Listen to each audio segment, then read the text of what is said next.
Okay, picture this. It's late.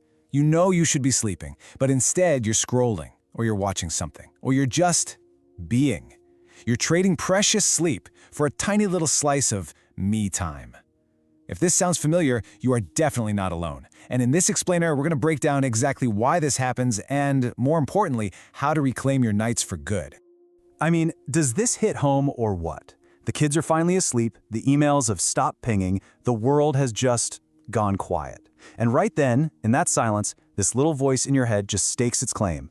This moment isn't about being tired, it's about finally getting a piece of the day that feels completely 100% yours. And that right there is the heart of the whole struggle. But here's the good news. The solution isn't about forcing yourself into some rigid military-style bedtime routine. It's a simple, three-part system designed to give you back that feeling of control so you can get the rest you desperately need and the personal time you're craving. No robots here, I promise. So let's actually put a name to this feeling. It's called revenge bedtime procrastination. And the keyword there is revenge. It's a deliberate choice. You're not accidentally staying up late. You're taking revenge on a day that didn't give you a single moment to just breathe. And understanding this is huge because it shifts the problem from I have no willpower to I have no freedom. Okay, so let's dive into part 1, the nighttime rebellion. What is really going on inside our heads when we decide to rebel against our own bedtime? It's way more of an emotional thing than a logical one, and getting that is the first real step.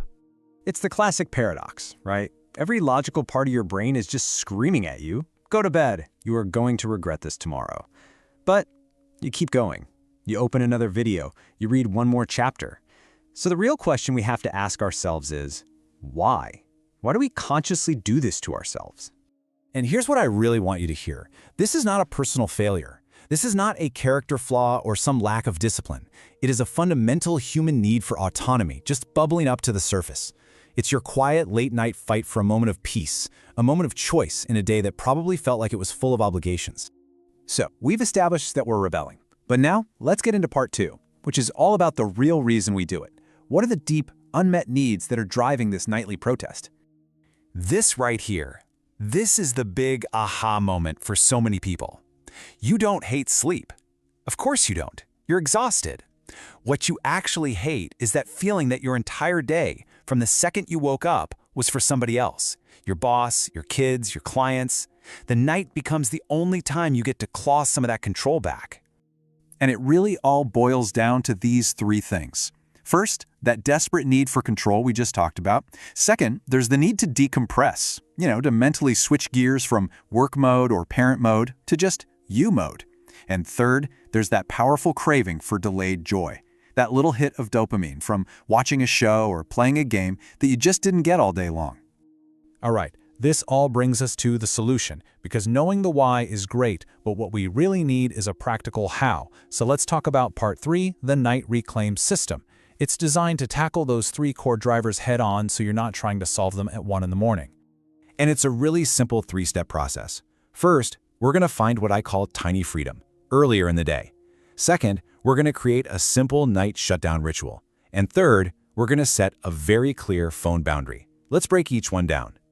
Step 1 is the absolute game changer. Seriously, you have to proactively schedule just 20 minutes of something that is just for you and do it before the evening chaos hits. This is not about being productive, it's about play. Read a trashy novel, listen to a funny podcast, whatever. By getting your me time in early, you let all that pressure out of the system so you don't feel so desperate for it late at night. Next up, you need a shutdown ritual. This one directly tackles that need to decompress. And the key here, the most important part, is to keep it simple and easy. Maybe it's just wipe down the counter, brush your teeth, and read one single page of a book.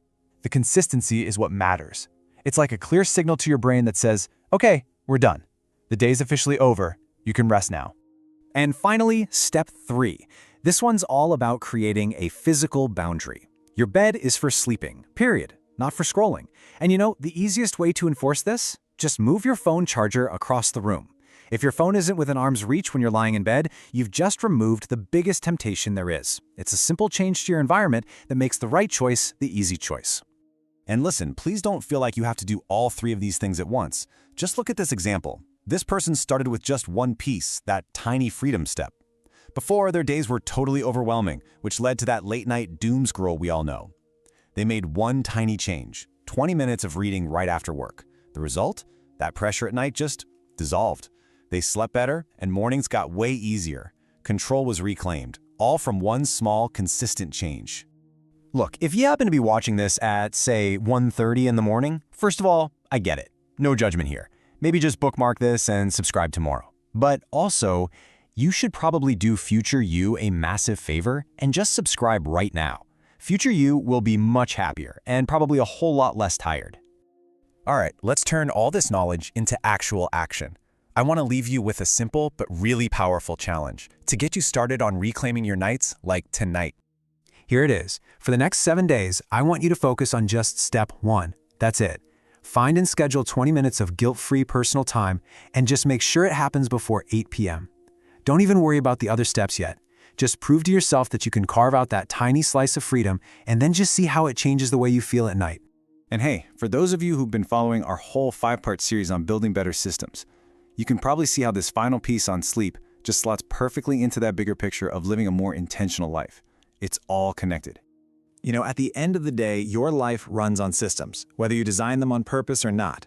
So the real question is, are you ready to start building systems that actually serve you, instead of ones that just leave you feeling exhausted and totally out of control?